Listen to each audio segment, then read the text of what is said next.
we're going to talk about YouTube because we've had a bit of success on YouTube. I'm pleasantly surprised. Little bits out the vlog and we put them on YouTube. The watch time is huge. Like, let's say that goes over 100 hours in a month. That is massive. We've not really utilised YouTube Shorts very much. Put them on there and prove him wrong. My Uber driver goes into a tirade and starts swearing. No way. We're hitting the algorithm, which is good. And we just need to keep doing it. If you haven't utilised YouTube Shorts and you're creating longer form content, start putting them on YouTube and you'll be pleasantly surprised.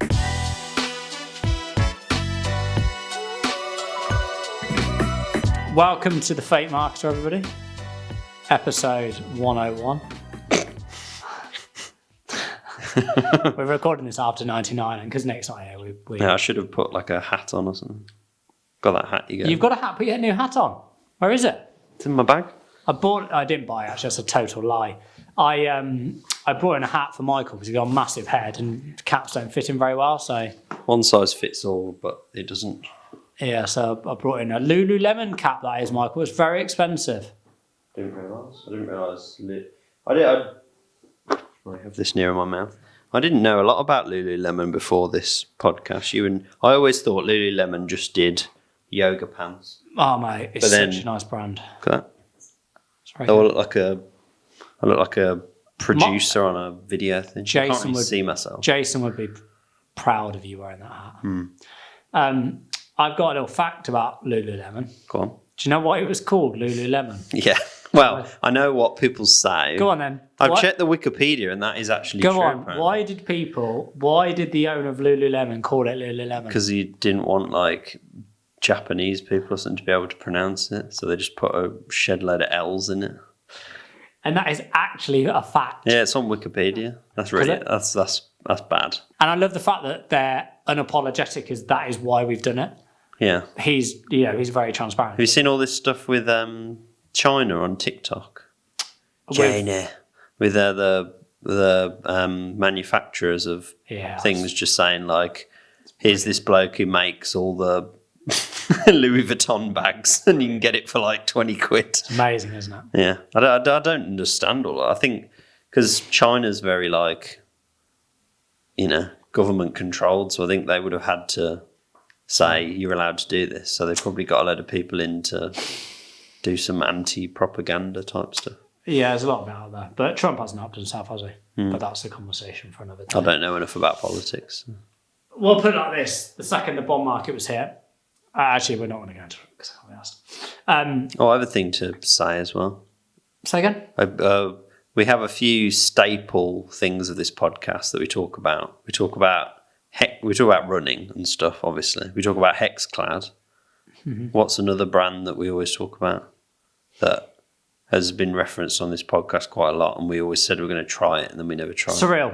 Surreal. So, my girlfriend has tried Surreal. Someone at her work, shout out to Jasmine, she's not a brand, but no, Jasmine's not a brand. She puts up with me. Someone at her work I think they got like a free box of Surreal from somewhere.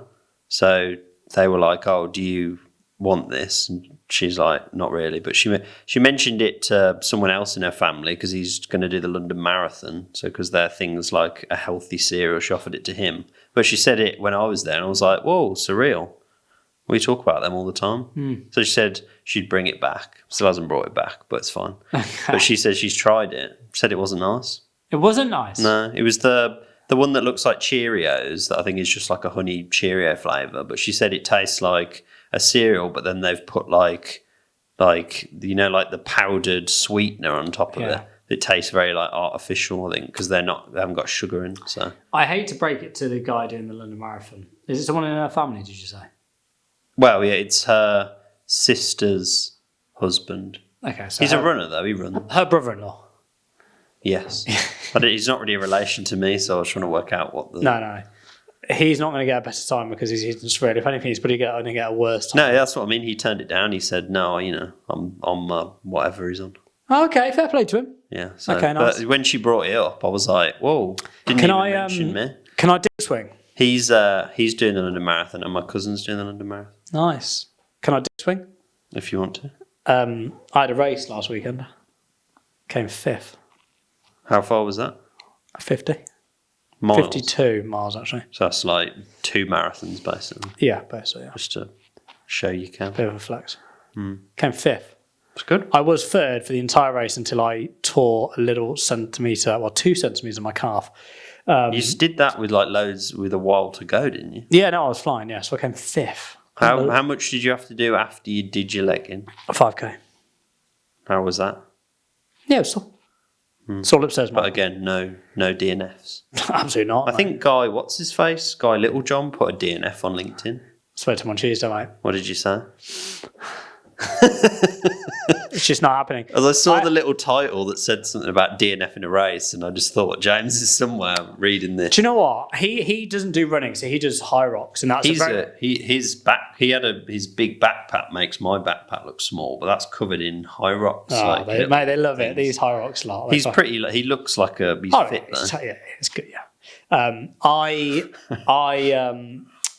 I can sort of understand the high rocks because you're pushing stuff, but running DNF just. What did he DNF for high rocks? Yeah. Oh, okay. Yeah, but I'm worried about my race in August about DNF in that. Is that the one in the Austria? Yeah, it's a beast. Andes then, it's so big. I'm worried. Well, that's different, isn't it? Yeah, so I'm worried You've about got like the overnights to deal with and that sort of 2 overnights, yeah. So we'll see how we get on, but yeah. So anyway, right, we're going to talk about YouTube because we've had a bit of success on YouTube sniff over the last 28 days, and I'm pleasantly surprised, but also not surprised in the same vein. And I want to get your take on it, Michael. So, do you want to sort of tell the listeners what we've been doing on YouTube to date and what we changed about mid to end of March? Yeah. We obviously, you weren't here when me and Nick did the podcast. We spoke briefly at the start because we just sort of in the last few days started doing it then, but we've continued doing it. So all of the Road to 1,000 Users vlogs that we upload on the Rupert channel, which you can check out in a lovely playlist if you want to see our journey thus far. We have took all of those and put them into Opus, our favourite software, and got loads of clips from them. And then those clips now are going across YouTube and also TikTok, which are just sort of little bits out the vlogs, little moments of intrigue, interest. And we put them on YouTube at James's request, and they've done well. Yeah, so originally we were just putting 2 videos out a week. One was the vlog, which was, on average 17 to 20 minutes. And then we were also putting out, did you do that today? Do what? My LinkedIn Live. Downloaded it. I forgot to do it. That's my fault. Michael. I downloaded it and then I was like, it's downloaded now. So I forgot to actually do it. So just for reference, so the second one of what Michael does every week is download my LinkedIn. See, I got all like up on my high horse about Trello. You did, you got on your high horse last week going, you don't need to tell me. I already did. I was like, I'm impressed with that, Michael. And I didn't this week because you gave me the old sniff last week. So you asked me to do some at the end of the last episode as well that you said, can you add that to the Trello? What was that? Can't remember now. Two old men doing about. Yeah. Well, when I see the episode back, I'll know what it was. So we were doing that per week, and on an average week, we probably get, 100 views, maybe. But since March 31st, we've now suddenly increased massively. So to give you some data, in February, we had 26,000 views and a watch time of 47 hours. In March, we had 8,500 views at 64 hours of watch time. And hold on to your seats here, guys. Onto my cap. So far in April, bear in mind that we're recording this as of the 16th at 18:03, we've had 25,500 views and 63 hours of watch time. Unbelievable, Michael. It's good. People are liking it. But the watch time is huge, like 63, well, nearly 64 hours of watch time in April. Let's say that goes over 100 hours in a month. That is massive. What's 100 that, hours. Like 4 or 5 days. Huge. Absolutely massive. And a lot of that is down to the shorts. And none of those videos are over like a minute, I don't think. The vast majority are like 40 seconds. Yeah, I tried to have a look when I was doing them, I went down the YouTube thing and tried to, all the videos that had done well were all less than a minute. So I've tried to stick to less than a minute ones for the shorts going out. But yeah, huge volumes of views, like huge. That's good. That's repurposing content, that. It is repurposing content to the... We've always done that, but I suppose we've not really utilised YouTube Shorts very much. We've always been like podcasts, like this podcast, TikTok, or like Reels or LinkedIn or whatever. But Well, TikTok's a funny one because I'm sort of looking at that at the moment, just in terms of our viewership and stuff. And it's interesting that we're sort of getting the average views on there is similar to everyone, like 700 odd, which is good. But again, if you look at, we're doing 2 or 3 of those a day, you know, it adds up a lot very quickly. yeah, and we've had some of the ones on TikTok. Some of the James Watt ones have done quite well. Got like a 5,000 somewhere. We've had a 5K. But it goes back to probably what you and Nick spoke about last week, which obviously I wasn't here for, but it was, Only briefly. But Nick, Nick Nick can foxtrot Oscar actually, because he was going, you two give me grief about my content. I was the one out of all of us going, it's really good content. Yeah, it was less like ha, it was more like we think the content's better than this. It's more like we don't understand why it's like this. I think Nick's content's fantastic. I think it's really engaging. And I think the right person will really appreciate it. And what happened? The person that needed his service really appreciated him when I purchased it. Purchased one of his services. Like, amazing. Nick's content's very good. But it's more niche, isn't it? I suppose? It is, but like even the 200, it's bizarre. But he said to you about putting his stuff on YouTube Shorts, didn't he? Yeah. I don't know if you've been able to implement that yet. No. You didn't need to on then. You knew the answer, wasn't No, I was trying to think what I can actually put on there. So what, you mean the same videos that... Yeah. But he doesn't like those videos? Yeah, but I disagree. I think they're fantastic. Put them on there and prove him wrong. Honestly, his content's really, really good. I don't know it's horses, of course, and everyone's got opinions, but his content is very good. Yeah, if you were to watch it... It's valuable, isn't it? Because even when I'm editing stuff, I learn things about, like, you pick up the odd. When he says it enough times, you think, like, oh... It's very good. Like I said, I can't speak more highly enough of this stuff, especially when you're listening to what the user or one of his customers is asking and him giving the response. And yeah, he's not just giving like, a cookie cutter advice. He's sort of like saying, here's you specifically, but I'm bringing in what I've learned from other things to help you with your stuff. Yeah, no, it's very, very good. Like, very good. I thought it was very, very good. Well, I do think it's good, and I think can you put that on your Trello board? What? Nick's YouTube Shorts. What we should do is we should just not, because Nick won't listen to this episode because... He doesn't listen to any episodes. That's what I mean. He's got better things to do. We could... No, he hasn't. We could just like... He's got no kids. He's literally got nothing to do. Like we could just like get like a view bot or something just to like... randomly just give him like 20k views, but just not tell him that we like botted it, and then he'll just come in one week and be like, "You'll never guess, guys, this video of me and Ice Bath got 50k." We could come. I could buy a load of followers for him. He just wakes up with 1,000,000. 2,000. Like, oh god, guys, have you seen this? No. Wow, your content's really paying. Oh my god, you're an influencer now. You're up there with Ben Heath. I'd feel too bad then though, because if we had to tell him that that's a bit like we've gamed the system. We've let him win. Then he's not. Yeah, burned. but he knows he hasn't won. Mm-hmm. He's won in our hearts. Yeah, something like that. We like YouTube though. YouTube's great. I know you don't watch it as often. Nick. No, you do. Nick doesn't. Yeah, I watch YouTube all the time. I watch it more than TV. I probably watch, Gold Shore Farm. I've gone off Got King in it at the minute. They're annoying me. But I watch, a lot of the clips from oh my god, TalkSport. I'm obsessed with, so that stuff. So yeah, no, I think YouTube's massive. And again, look at the view time, 91 hours in the last 28 days for our stuff. And we're getting recommended to some people as well.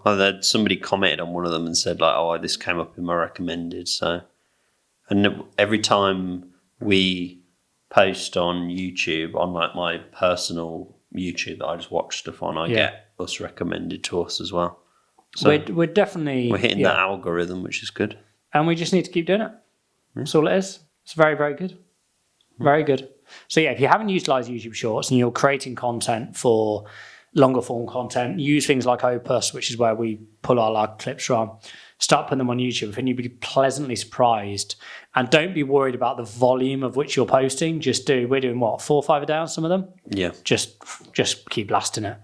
And yeah, don't worry because the viewership you'll get from it is huge. Yeah, I think Absolutely people massive. forget about YouTube Short because they make vertical videos for like Instagram Reels or for TikTok, but YouTube Shorts, that can go on there as well. Yeah, it's very good. Like, massive fan. Thumbs up. Marketing, say again? I said, well done, YouTube. Yeah, Thumbs well up done, to them. YouTube, Google, owned by.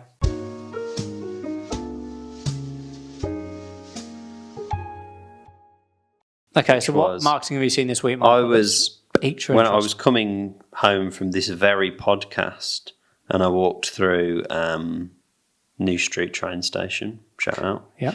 It was quite. They had a big, like I think it was Hotel Chocolat had this big display thing that was like a big throne with like a chocolate egg on it, and they had like a velvet rope round it, and some jobs worth guys standing around, and some like drunk bloke like ran at it and tried to jump the chair, and the chair was like 10 feet tall, and then the guy told him off, which wasn't what I saw, but I just thought that was a tidbit that I.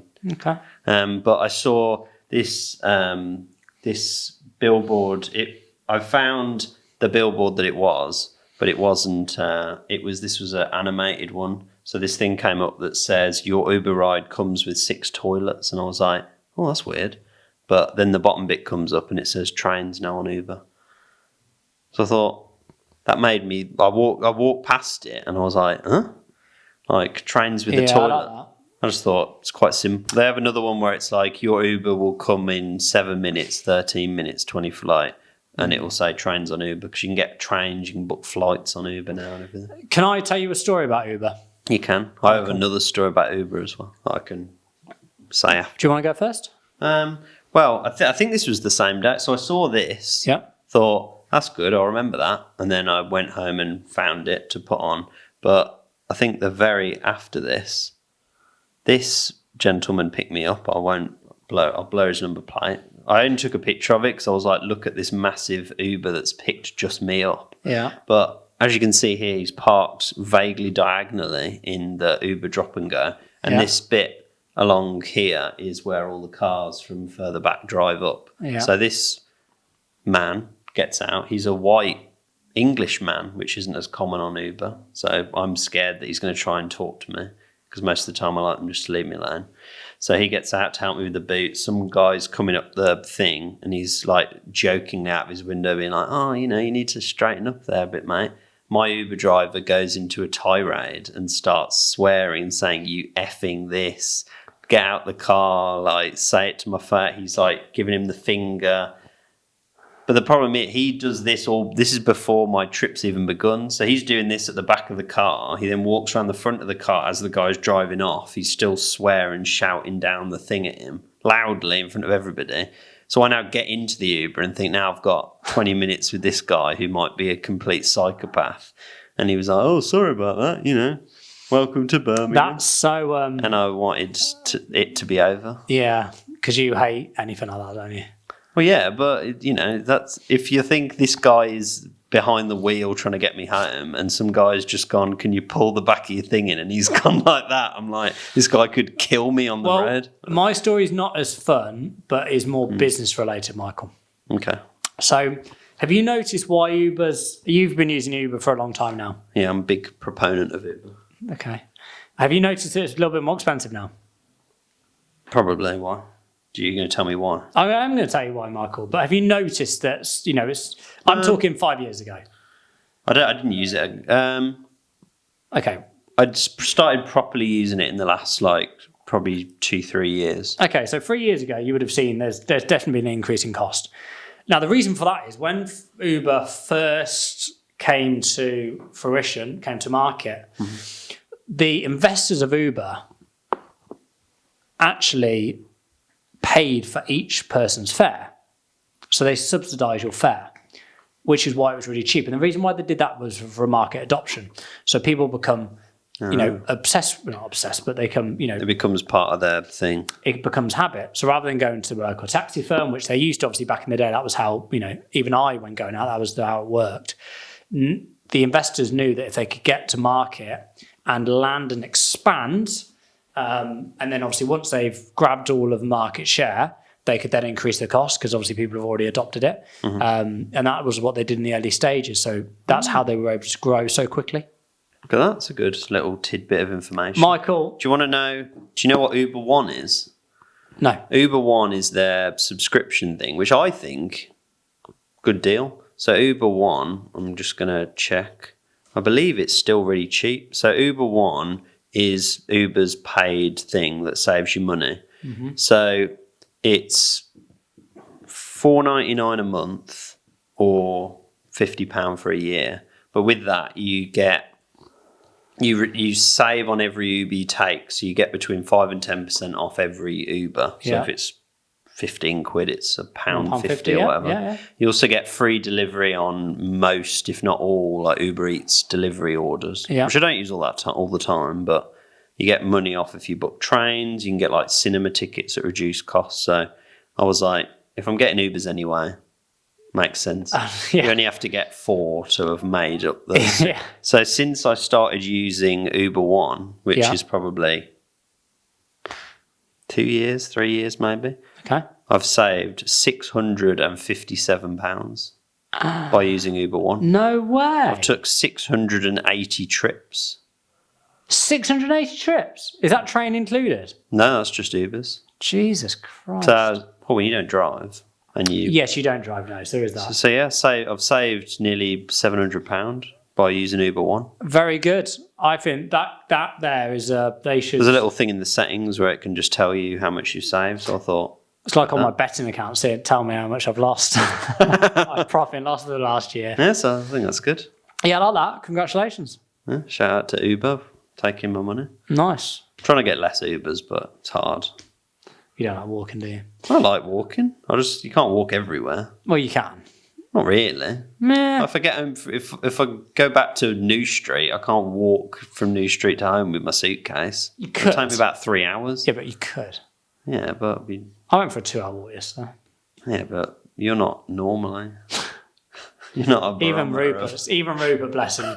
He's looking up at you. He's like I saw 2 hares yesterday down by me, and I don't see hares very often.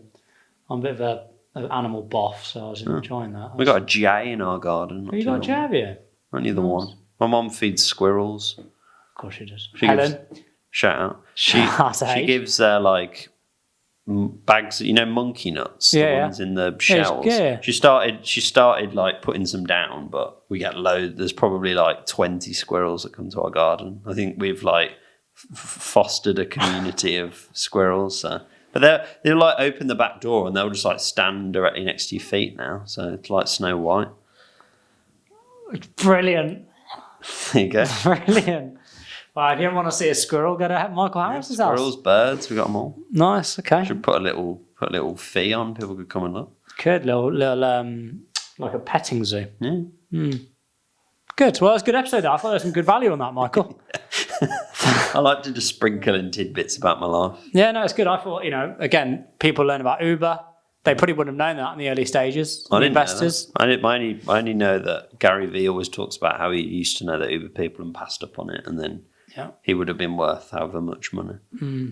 I suppose if you think that's what like comedians have made the joke, but they've said like for their whole childhood they've been taught like don't get into cars with strangers, and now like parents would prefer they get in a car with a stranger than probably with one of their mates. But Uber's good. I think Uber's brilliant and safe. Although I'm going to leave you with that, and then we do have to leave this episode because I need to go home. I had my Uber account very abruptly cancelled. Oh, were you scamming them? No. A few. My girlfriend used to scam them. This was years ago, by the way. My friend, we were going somewhere, and my friend jumped in mine. We were just jumping in, me and the lads, and unfortunately, one of my friends is a bit of a reprobate. Is probably the nicest way to put it. And and found very quickly that my account was shut down, and reached out to Uber. And I was actually very, very unimpressed with their customer service, because I said, look, you can see how much I use Uber, and they said, no, we are the ban is the driver was very unimpressed. Now, I'll tell you, this is a story now. So, although I've got to go. So this happened while I was going from A to B, and I was annoyed, and I had a few beers. We then went back to where we were going, to my friend's house, and the same bloody Uber driver picked me up, picked us up. That's rare, that. And I was like, so I was looking at him going, that's the guy that picked my mate up earlier. That means that's the guy who got me cancelled, and he was having none of it. I lost it with him. I said, it's naughty that. I said, you didn't have to. I said, can you not tell them, clearly it was me? And he was having absolutely none of it, so I wasn't overly impressed. And I've never had Uber since. I used it all over the world, Thailand, all sorts. And I've not got an Uber account. And it's actually quite frustrating, because now I don't have a car. It's useful. It's useful on occasion. I like to walk, though. You can get on Bolt. Say again? You can get on Bolt, B-O-L-T. They're Bolt's not around here. No, they're not. Bolt's not very good anyway. It's always crap. So it's what you do when you can't get an Uber. So, my girlfriend used to scam Uber Eats when she was at uni, because Uber Eats has a very lax. I think they've probably changed it. They have because they get so many millions of orders. Probably, if you just say like it didn't turn up, or it was rubbish or whatever. Yeah, like or they missed one part of my order, they won't check. They'll just send you them. So the only times I've ever done it is when they've genuinely, if they're supposed to send you, fries or whatever, and they didn't. You can say that and they'll just send you the money straight away. I had that a few weeks, probably months ago now. Can't remember where it was. I'd have to have a think. We'll have to leave it there for today, but I'll have a little ponder on. Maybe on the next episode I'll remember, which we won't, just for context. Yeah, my girlfriend used to always just say it never came. And then eventually they caught on, because she'd just say the whole meal never came, and they just refund the whole thing. I've got this image of Jasmine's account, which is just order, refund. Yeah. They're like, Yeah, she did it enough times and they were like, oh. Yeah, but she saved more than 700 quid. Anyway, Michael, thank you very much for episode 101, and we'll see you next time.